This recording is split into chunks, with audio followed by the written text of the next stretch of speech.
नमस्कार। कल से देश में लखनऊ में एनकाउंटर की गूंज है। मध्य प्रदेश के शाजापुर के पैसेंजर ट्रेन में ब्लास्ट के बाद मध्य प्रदेश और उत्तर प्रदेश में धड़ाधड़ कई लड़के आतंक के आरोप में पकड़े गए। लखनऊ के ठाकुरगंज के घर में छुपे आतंकवादी सैफुल्लाह का एनकाउंटर करना पड़ा। आतंक की पूरे मामले में दो परिवार फंसे हुए हैं। दो पिता सामने भी आए हैं क्योंकि दो पिता के 4 बेटों पर लगा है आतंक का कलंक। लेकिन दोनों पिताओं ने खून के रिश्ते को अहमियत न देते हुए देश को अहमियत दी है। बेटों को देशद्रोह का करार गुनहगार माना है उन्होंने। सैफुल्लाह के पिता को तो एनकाउंटर में मारे गए बेटे का शव लेना भी मंजूर नहीं। देखिए आतंक के आरोपियों के खिलाफ उनके पिता की सबसे बड़ी गवाही।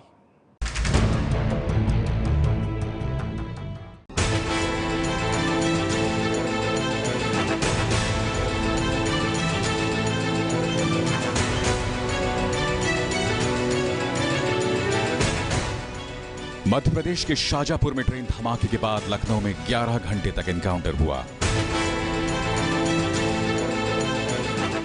अफगानिस्तान इराक में बैठकर बगदादी के इस्लामिक स्टेट ने भारत को दहलाने की साजिश रची, लेकिन देश की हिफाजत में लगी जांच और सुरक्षा एजेंसीज ने बगदादी के प्लान को नेस्तनाबूद कर दिया।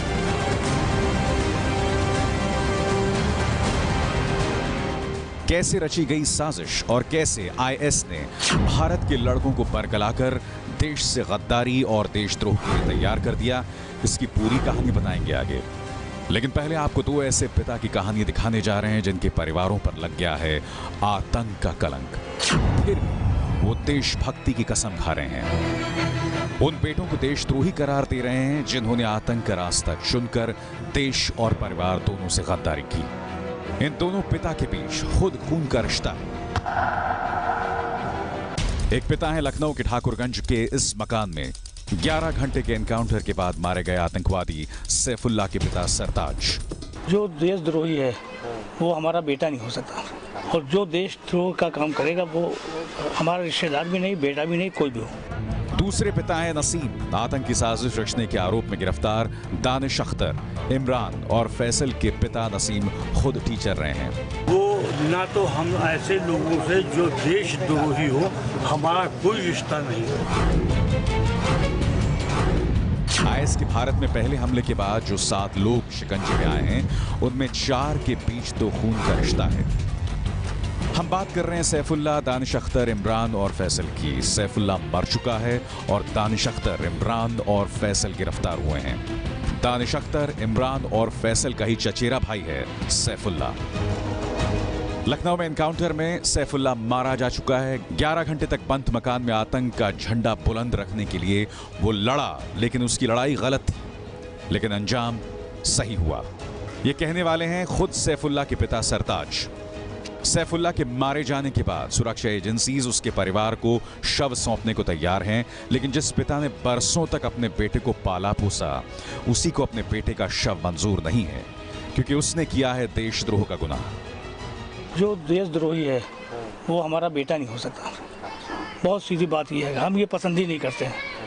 हम लोग हिंदुस्तान के लोग हैं, हम हिंदुस्तान में पैदा हुए, हमारे बाप दादा यहाँ पैदा हुए, और जो देशद्रोह का काम करेगा वो हमारा रिश्तेदार भी नहीं, बेटा भी नहीं, कोई भी हो। अच्छा, उसकी बॉडी क्या आएगी तो आप उसको क्या करेंगे? नहीं, हम बिल्कुल नहीं लेंगे, हम नहीं लेंगे। हम देशद्रोही की बॉडी रखेंगे नहीं अपने पास।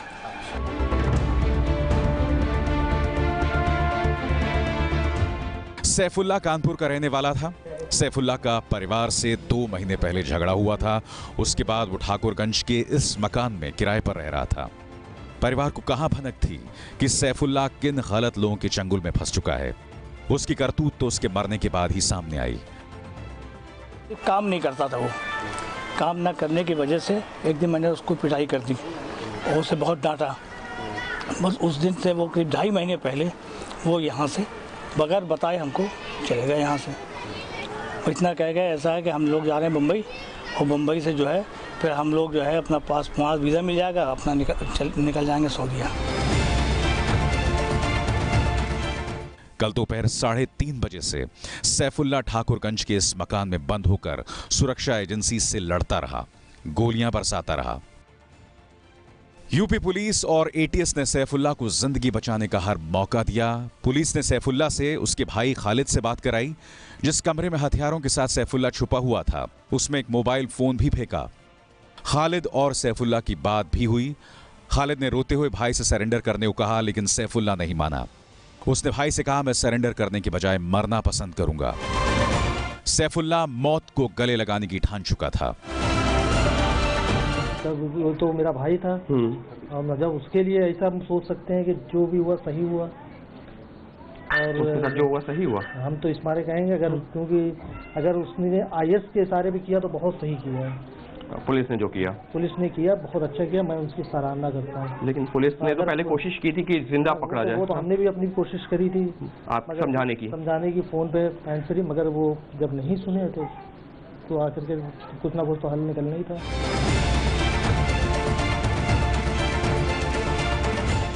11 घंटे कम नहीं होते। पुलिस ने बहुत इंतजार किया, लेकिन नहीं माना तो रात के अंधेरे में उसका वध कर दिया। ऑपरेशन प्रमुख असीम अरुण ने इससे दुर्भाग्यपूर्ण माना कि उसे जिंदा नहीं पकड़ा जा सका।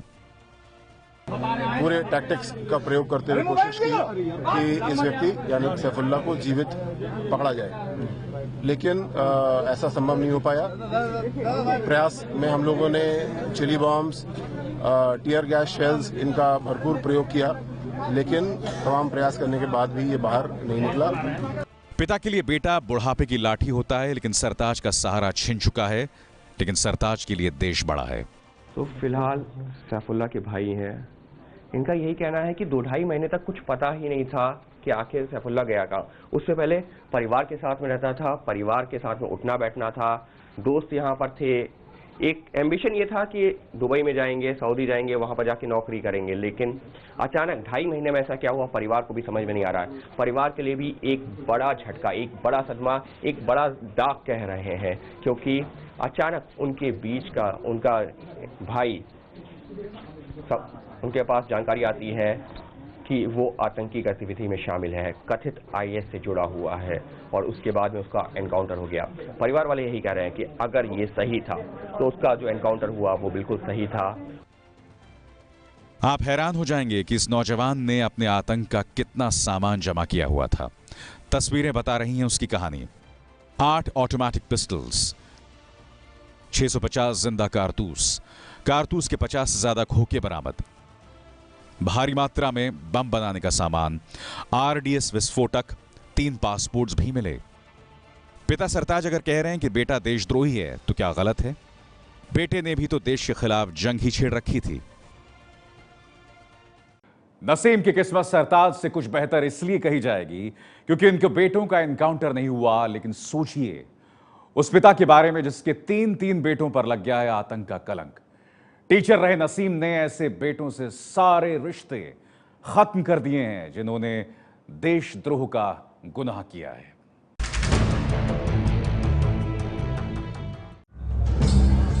रिटायर्ड टीचर नसीम ने अपने बेटों को हर धर्म और हर मजहब की शिक्षा दी, इंसानियत और मानवता का पाठ पढ़ाया। मुसलमान होते हुए हिंदू धर्म के बारे में भी सीखने समझने का मौका दिया। लेकिन न जाने परवरिश में कहां खोट रह गई कि बेटों ने मानवता का पाठ पढ़ने के बाद आतंकवाद का पाठ पढ़ लिया। अपनी जिंदगी, परिवार की इज्जत और देश सबका सौदा कर बैठे। यही तो मुझे अफसोस है कि ना मेरे संस्कार, ना मेरे बच्चों को इस तरीके के संस्कार मिले।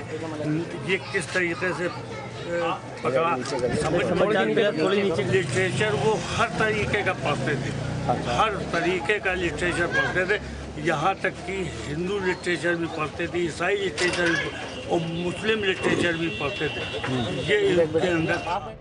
नसीम के 3 बेटे दानिश अख्तर, इमरान और फैसल आतंकवादी साजिश रचने के आरोप में गिरफ्तार हुए हैं। दानिश को पिपरिया से और इमरान फैसल को कानपुर से गिरफ्तार किया गया है। दानिश अख्तर 2 महीने पहले घर से नाराज होकर चला गया था। तब परिवार को कहां भनक रही होगी कि एक दिन बेटे के माथे पर लग जाएगा आतंक का कलंक। आज कलंक लगा है तो पिता ने बेटों से सारे रिश्ते खत्म कर लिए हैं।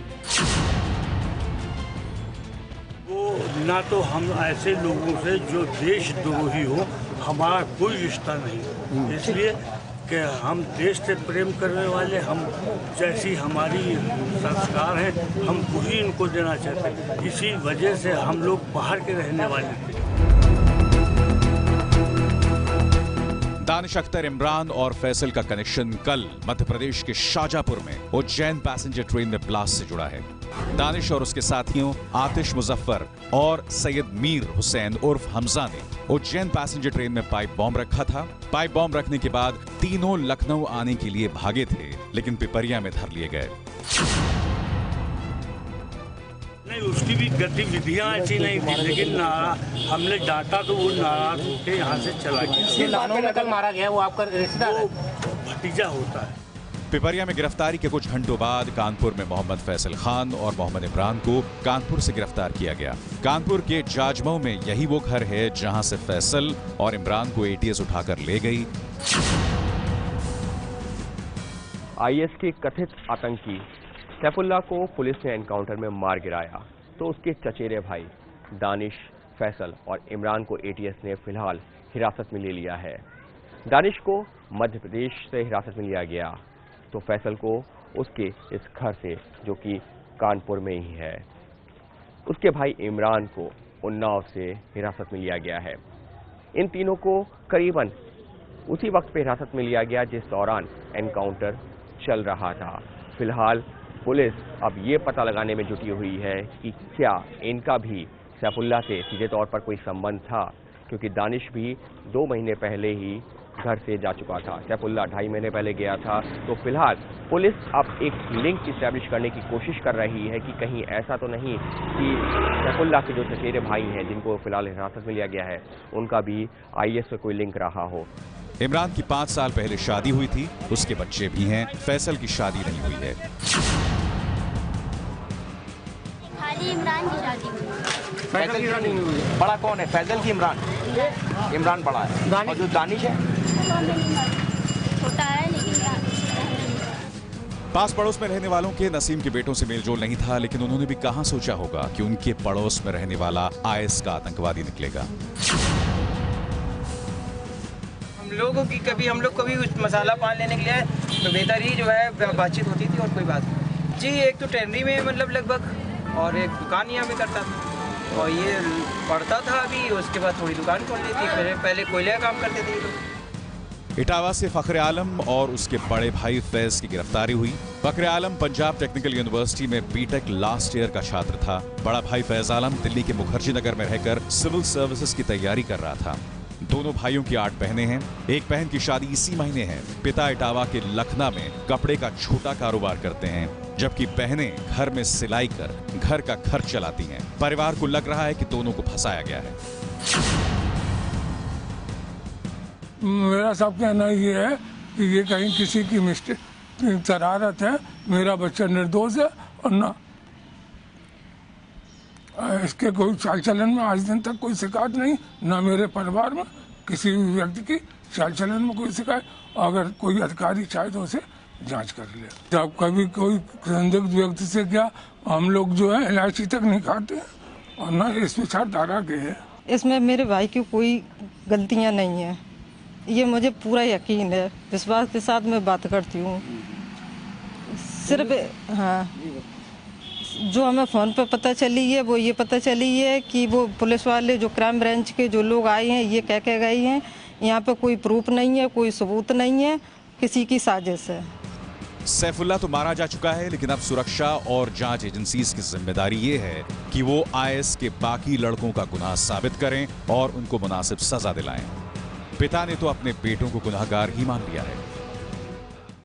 शाजापुर कांड और लखनऊ एनकाउंटर की पूरी गुत्थी सुलझनी बाकी है, लेकिन इस बीच कुछ कंफ्यूजन पैदा हो गया है।